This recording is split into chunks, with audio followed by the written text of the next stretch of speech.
कहानी की शुरुआत में हमें एक लड़के को दिखाया जाता है जिसका नाम सेंग्यू होता है। सेंग्यू के पास ना तो कोई जॉब है और ना ही उसका कोई दोस्त है और उसके माता पिता की भी कई सालों पहले डेथ हो चुकी है। हालांकि उसकी मेन प्रॉब्लम ये है कि वो पिछले 6 महीनों से ठीक से सोया ही नहीं है, क्योंकि जब भी वो सोने की कोशिश करता है तो उसे सपनों में एक राक्षस दिखाई देता है जो उसे जान से मार देता है। आज रात सेंग्यू मेट्रो में ट्रेवल करने का सपना देख रहा होता है, तभी अचानक वही राक्षस उसके सामने आकर उसका सिर पकड़ता है और फिर मेट्रो में छेद करके उसके सर पटरी से रगड़कर उसे मार देता है। लेकिन उसके मरते ही उसकी आँख खुल जाती है और वो फिर से कुछ लिखने का ट्राई करता है, लेकिन तभी अचानक उसका मकान मालिक दरवाजा नॉक करता है और ऐसा दिखाता है जैसे कि वो उसके लिए खाना लेकर आया हो। लेकिन सेंग्यू कमरे की खिड़की से कूदकर भाग जाता है क्योंकि उसके पास किराए के लिए पैसे नहीं थे। फिर जब सेंग्यू सड़क पर चल रहा होता है तो वो उन सभी साइकोलॉजिस्ट और डॉक्टर को याद करता है जिनसे उसने अपने सपनों के बारे में बात करी थी, लेकिन उनमें से ऐसा कोई डॉक्टर नहीं था जो सेंग्यू के सपनों को लेकर उसकी मदद कर सके। फिर वो एक फूड स्टॉल पर जाता है और एक एगलेस पैनकेक मांगता है क्योंकि अंडे वाला पैनकेक खाने के लिए उसके पास पैसे नहीं थे। लेकिन फूड स्टॉल का मालिक सेंग्यू पर तरस खाकर उसे फ्री में ही अंडे वाला पैनकेक दे देता है। अब जब तक उसका पैनकेक बनकर तैयार हो रहा होता है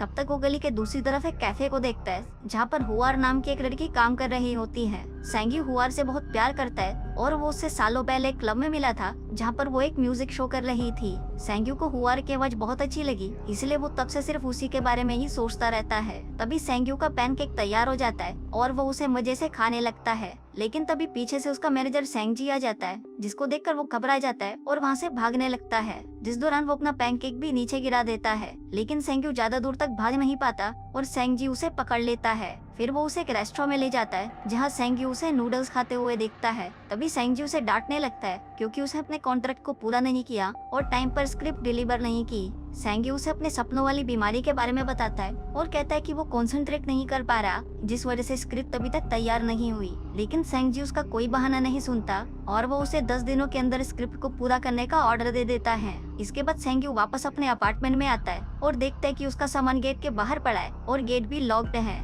जिसका मतलब उसके मकान मालिक ने उसे घर से बाहर फेंक दिया है। फिर वो रात बिताने के लिए कैफे में जाता है और अपने लैपटॉप में स्क्रिप्ट लिखने की कोशिश करता है, लेकिन बहुत ज्यादा भूख लगने की वजह से वो कुछ लिख नहीं पाता और आखिर में जाकर सो जाता है। तभी अचानक उसके पीछे वही राक्षस आ जाता है जो कि पहले भी उसके सपने में आया था। वो अपनी जंजीरों से सेंग्यू का गला दबाता है और उसका सिर टेबल पर मारता है। अब एक बार फिर अपने सपने में मरने के बाद जब वो सुबह उठता है तो उसे पता चलता है कि उसका लैपटॉप चोरी हो चुका है। अब सेंग्यू के लिए सपने और हकीकत एक जैसे हो चुके थे, इसलिए वो सेंगजी को मैसेज करता है कि अब सब कुछ खत्म हो चुका है और वो खुदकुशी कर रहा है। सेंग्यू हुआर के कैफे के सामने वाली बिल्डिंग को चुनता है और उसकी छत पर जाकर वहाँ से कूदने की पूरी तैयारी कर लेता है। फिर वो जैसे ही कूदने वाला होता है तभी वहाँ पर वो फूड स्टॉल वाला आदमी आ जाता है और उसे बचा लेता है। वो उसके साथ बैठता है और उसे खाने के लिए फ्री में पैनकेक भी देता है। फिर सेंग्यू उसे अपने सपनों के बारे में बताता है, जिस पर वो आदमी कहता है कि अब जब भी तुम वैसा सपना देखो तो तुम्हें आई एम ड्रीमिंग बोलना है, इससे तुम फौरन अपने सपनों से वापस आ जाओगे। अब सेंग्यू देर रात तक उसी छत पर हुआर को देखता रहता है।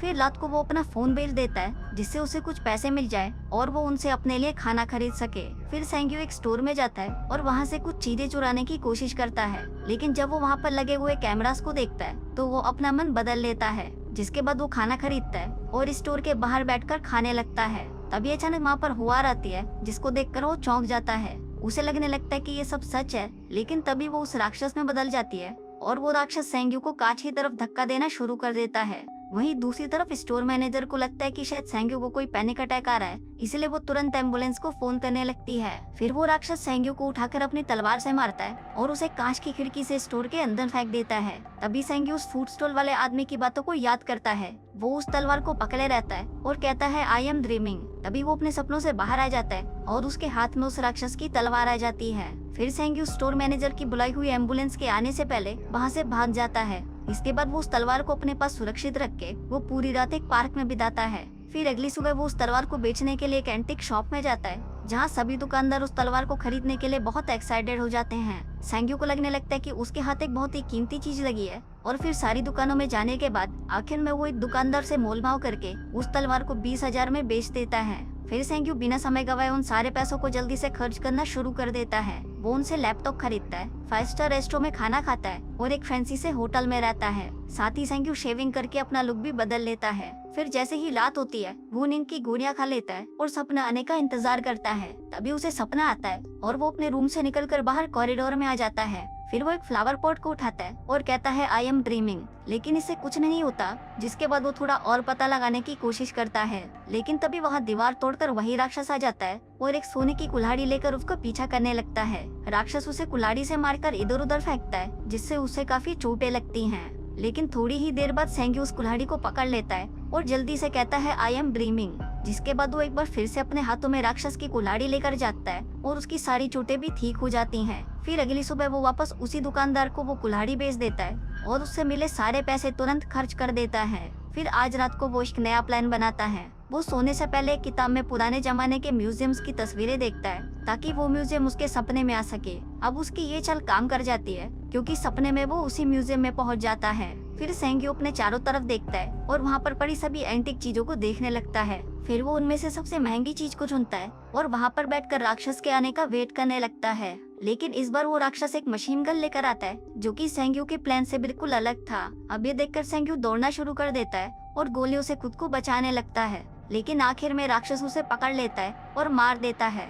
अब सेंग्यू वापस अपने होटल के बेडरूम में जाता है, लेकिन वो उस काम को अधूरा नहीं छोड़ना चाहता था, इसलिए वो जल्दी से नींद की गोलियां खाता है और वापस सपने में चला जाता है। वो फिर से दौड़ना शुरू कर देता है और इस बार वो एक लंबी छलांग लगा के दोनों एंटीक चीजों को पकड़कर तुरंत कहता है आई एम ड्रीमिंग और अपने होटल के बेडरूम में दोनों चीजों को ले आता है और अपने इस काम में कामयाब हो जाता है। अब इस बार सेंग्यू उन एंटीक्स को प्रोफेशनल एंटीक डीलर्स के पास ले जाता है ताकि वो अमीर लोगों से बिजनेस करके ज्यादा पैसे कमाए और अपना एक एम्पायर खड़ा कर सके। अब उसे उस खजाने के बदले $2 मिलियन मिलते हैं। जिसके बाद जब वो उन डीलर से मिलकर बाहर आता है तो रास्ते में उसे सेंगजी मिलता है। वो काफी गुस्से में उसके पास आता है क्योंकि उसे लग रहा था कि सेंग्यू मर चुका है। फिर सेंग्यू उसे एक आलिशान होटल में खाने के लिए इनवाइट करता है और उसके पैसे उसे वापस देता है जो सेंगजी ने उसे स्क्रिप्ट लिखने के लिए दिए थे। फिर अगले दिन सेंग्यू हुआर के कैफे में जाता है और वहाँ कॉफी ऑर्डर करने के बाद वो उससे पूछता है कि क्या वो उसे पहचानती है, लेकिन हुआर उसे पहचानने से मना कर देती है। फिर उसी रात सेंग्यू सेंगजी के साथ डिनर पर काफी ज्यादा ड्रिंक कर लेता है। सेंगजी उसकी सक्सेस का राज जानना चाहता था, इसलिए वो सेंग्यू को उसके होटल के कमरे में ले जाता है और फिर उसे बेड पर लिटाने के बाद वो वहाँ से जाने का नाटक करता है। लेकिन कुछ ही देर बाद वो वापस आता है और सेंग्यू के वॉलेट और चेकबुक को देखता है, लेकिन वो तब चौंक जाता है जब वो सेंग्यू को सोने की बहुत सारी चैनों के साथ जागते हुए देखता है, जिसके बाद सेंगजी भी उसका राज जान जाता है। फिर अगले दिन सेंग्यू हुआर से उसका कैफे खरीद लेता है और उसके साथ ये डील करता है कि अगर उसे प्रॉफिट हुआ तो हम पैसे आधे आधे कर लेंगे और अगर लॉस हुआ तो सारे पैसे मैं दूंगा।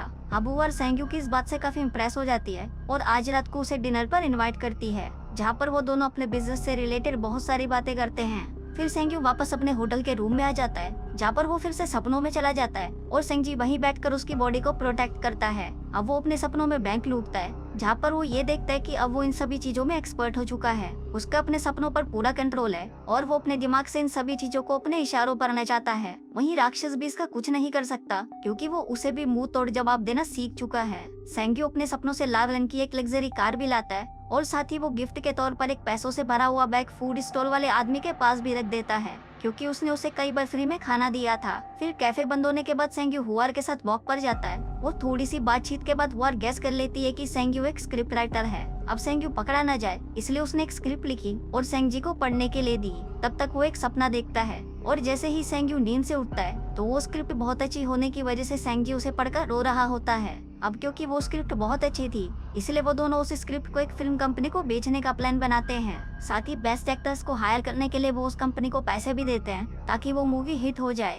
कुछ दिनों बाद सेंग्यू अपने सपने में कुछ अजीब सी चीज नोटिस करता है। वो वहाँ पर एक राक्षसी मोंग को देखता है जो कि अपनी गर्दन को नीचे कर अपने सिंहासन पर बैठा हुआ था। फिर जब वो उसके शरीर से उसकी गोल्डन बेल्ट को निकालने की कोशिश करता है तो सेंग्यू की उंगलियां गायब होने लगती हैं और जलने लगती हैं। लेकिन सेंग्यू फिर भी हार नहीं मानता और अपना हाथ पीछे लेने के बाद वो फिर से उस बेल्ट को निकालने की कोशिश करता है और इस बार वो कामयाब हो जाता है। फिर एक रात सेंग्यू हुआर को उसी बिल्डिंग की छत पर ले जाता है जहाँ से वो कभी आत्महत्या करने की कोशिश कर रहा था। फिर वो उसे एक फायर क्रैकर शो दिखाता है जो कि उसने स्पेशल हुआर के लिए ही ऑर्गेनाइज किया था। फिर जब सेंग्यू अपने रूम में वापस पहुंचता है तो वहाँ पर सेंगजी आज रात का खजाना लूटने के लिए तैयार हो जाता है, लेकिन सेंग्यू उसे मना कर देता है और अकेला ही सो जाता है। फिर सपने में वो एक बहुत ही लंबी और खाली सी बिल्डिंग में पहुंचता है जहाँ पर बालकनी में उसका कोई इंतजार कर रहा होता है। सेंग्यू जैसे ही उसके पास जाता है वो देखता है कि ये तो बिल्कुल उसका हमशक्ल है। तभी सेंग्यू अचानक अपने सपने से बाहर आता है और अपने कंधे और चेहरे पर जले हुए निशान देखता है। फिर अगले दिन सेंग्यू फूड स्टॉल वाले आदमी के पास कुछ सलाह लेने के लिए जाता है,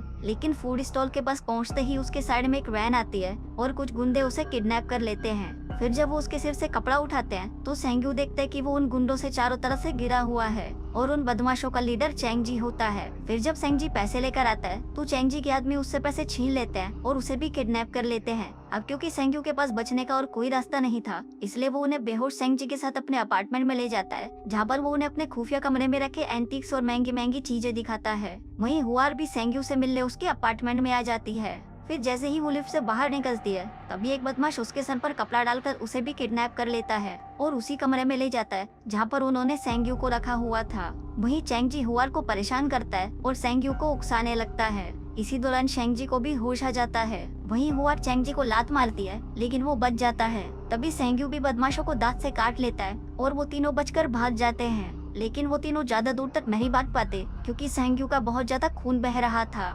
लेकिन तभी सेंग्यू उन बदमाशों को पकड़ लेता है ताकि सेंग्यू को भागने का समय मिल सके, लेकिन वो दोनों बदमाश सेंगी से ज्यादा ताकतवर थे, इसलिए वो दोनों मिलकर उसे मार डालते हैं। वहीं सेंग्यू और हुआर जैसे ही सीढ़ियों से ऊपर पहुंचते हैं तभी एक बदमाश उन्हें पकड़ लेता है और उन दोनों के साथ मारपीट करने लगता है। फिर थोड़ी देर बाद सेंग्यू अचानक खुद को बहुत सारे खंडरों में पाता है जहाँ पर वो किसी काले पानी से ढका हुआ होता है और हिलने डुलने पर जल्दी ही वो उसके शरीर से उतर भी जाता है। फिर चारों ओर देखने के बाद वो एक चमकते हुए गेट को छूता है जिसमें दिखाया जाता है कि उस रात उसे स्टोर के बाहर एक एम्बुलेंस में ले जाया गया था। फिर जब ये खत्म हो जाता है तो वो वहाँ से निकलने के लिए आई एम ड्रीमिंग कहता है, लेकिन इसे कुछ नहीं होता बल्कि उसका ब्लड लॉस होने लगता है। तभी अचानक उसका शरीर बदलने लग जाता है और वो एक राक्षस बन जाता है। फिर उसके हाथ में कुल्हाड़ी आ जाती है जिससे वो उस दीवार को तोड़ने की कोशिश करता है। फिर जब वो दीवार टूट जाती है तो वो राक्षस सेंग्यू के रूम में आ जाता है। फिर वो राक्षस अपनी मशीन गन से सभी गुंडों को मार देता है, जिसके बाद वो सेंग्यू को मारने के लिए उसके पास जाता है और उसे भी मार देता है। तभी उसके मरते ही वो सभी एंटीक चीजें जो वो अपने सपनों से लाया था वो गायब होने लगती हैं, सेंग्यू के अपार्टमेंट से भी और उन सभी अमीर कलेक्टरों के घर से भी। फिर जब सेंग्यू को होश आता है तो वो खुद को वापस उसी स्टोर पर पाता है